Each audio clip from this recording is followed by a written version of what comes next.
ভারতের ক্ষেপণাস্ত্রের পাল্লায় এবার ট্রাম্পের দেশ। আমেরিকার বুকে আঘাত হানতে তৈরি ভারতের অগ্নি 6 মিসাইল। ভারতের প্রতিরক্ষা ক্ষেত্রে বলা যেতে পারে এক ঐতিহাসিক মাইল ফলক।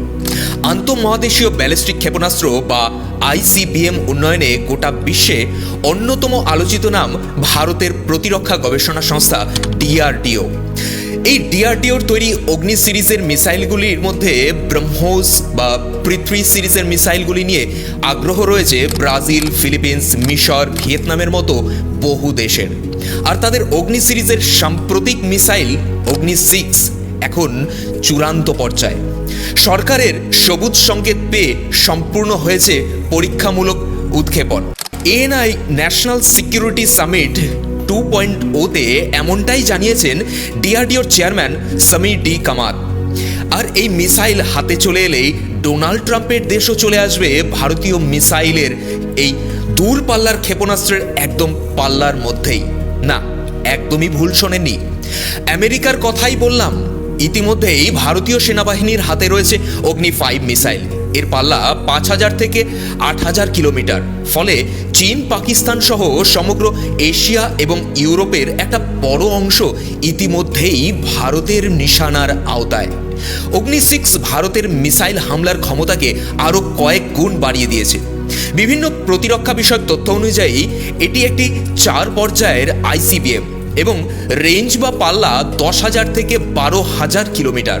অর্থাৎ ইউরোপ ও আফ্রিকা তো বটেই, আমেরিকার আলাস্কা থেকে শুরু করে কন্টিনেন্টাল ইউএস কিছুই এর আওতার বাইরে থাকবে না। এই মিসাইলে রয়েছে MIRV অর্থাৎ মাল্টিপল ইন্ডিপেন্ডেন্ট টার্গেটেবল রি-অ্যান্টি ভেহিকলস প্রযুক্তি।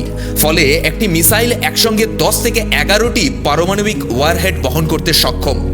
সেই সঙ্গে এটি ম্যাক 24 বা ঘন্টায় প্রায় 29,400 কিলোমিটার বেগে ছুটে গিয়ে লক্ষ্যবস্তুতে আঘাত হানতে পারে নির্ভুলভাবে, যা আমেরিকা এবং রাশিয়ার S-500-এর মতো অত্যাধুনিক এয়ার ডিফেন্স সিস্টেমগুলিকেও অনায়াসে ফাঁকি দিতে সক্ষম। অগ্নি 5 এর সাফল্যের পরপরই অর্থাৎ 2012-2013 সাল থেকেই অগ্নি 6 এর নকশা ও প্রাথমিক পর্যায়ে এর কাজ শুরু করে দিয়েছিল ডিআরডিও। 2012 সালেই তৎকালীন ডিআরডিও প্রধান জানিয়েছিলেন অগ্নি সিরিজের এই পরবর্তী উন্নত সংস্করণ তৈরি করা হবে। এরপরে দীর্ঘ প্রায় 1 দশকেরও বেশি সময় ধরে অত্যন্ত গোপনীয়তার সঙ্গে অগ্নি 6 এর কাজ চলেছিল। ডিআরডিওর এক সূত্র জানিয়েছে গত কয়েক বছরে এর প্রতিটি যন্ত্রাংশ বা কম্পোনেন্ট আলাদাভাবে পরীক্ষা করা হয়েছে। পূর্ণাঙ্গ কোনো পরীক্ষা না হলেও লোকচক্ষুর অন্তরালে এর ডিজাইন ও ল্যাবরেটরি পর্যায়ের সমস্ত ট্রায়াল ইতিমধ্যেই সম্পন্ন হয়েছে এবং এই ক্ষেপণাস্ত্রের সফল পরীক্ষা ইতিমধ্যেই ভারতবাসী দেখেছে। শুধু ভারতবাসী নয়, সমগ্র বিশ্ববাসী এর শক্তিকে প্রত্যক্ষ করেছে। এখন এটি কেবল পূর্ণাঙ্গ ইন্টিগ্রেশনের অপেক্ষায়, যা সরকারের একটি নীতিগত সিদ্ধান্তের ওপরই নির্ভর করছে। এখন প্রশ্ন হলো, তবে কি আমেরিকার সঙ্গে সরাসরি সংঘাতে জড়াতে পারে ভারত? আমেরিকার বুকে আঘাত হানার মতো মিসাইল তো তৈরি করে ফেলেছে ভারত, কিন্তু কেন? আমেরিকার সঙ্গে কি যুদ্ধ হতে চলেছে ভারতের? এই প্রশ্নটা অনেকের মনেই এখন কিন্তু ঘুরপাক খাচ্ছে। না, ভূ রাজনৈতিক বিশ্লেষকদের মতে একটু অন্য কথা বলছে। বিভিন্ন ভূ রাজনৈতিক বিশ্লেষকরা বলছেন আমেরিকা বা অন্য কোনো পশ্চিমী দেশের সঙ্গে বর্তমানে ভারতের যুদ্ধ হওয়ার বিন্দুমাত্র সম্ভাবনা নেই। তাদের সঙ্গে ভারতের কৌশলগত সম্পর্ক এখন যথেষ্ট মজবুত। তবে কূটনৈতিক ডিফেন্স বা প্রতিরোধ ক্ষমতার বড় ভূমিকা রয়েছে। তাছাড়া ভূ রাজনৈতিক সম্পর্ক যখন বদলে যায়, কিছুই কিন্তু আগাম বলা যায় না।